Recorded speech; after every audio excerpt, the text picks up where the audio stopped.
মিষ্টি, হুম। দেখো তো এই বাটির মধ্যে কি আছে? কিছু নেই। ভালো করে দেখো, কিছু নেই। চোখ বড় বড় করে দেখো। কিছু নেই। কিছু নাই তো? না। আর কিছু আছে? না। হাতে কিছু আছে? না। নাই, একদম ফাঁকা। ক্লিয়ার?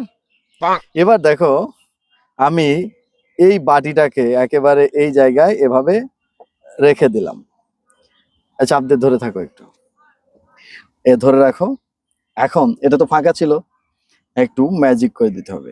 গিলি গিলি হোকাস ফোকাস হিং আমার হাত আবার ভিতরে যাবে না তো? ছু। এখন এটা একটু তুলে ফেলো, তোলো। দেখলে ম্যাজিক, 4টা বল হয়ে গেছে। খুব সুন্দর রেড বল। হ্যাঁ, এটা তো গ্লাইয়ের মধ্যে ছিল। অনেক সফট না? হ্যাঁ। হ্যাঁ, এবার ট্রাই করো কিভাবে হতে পারে।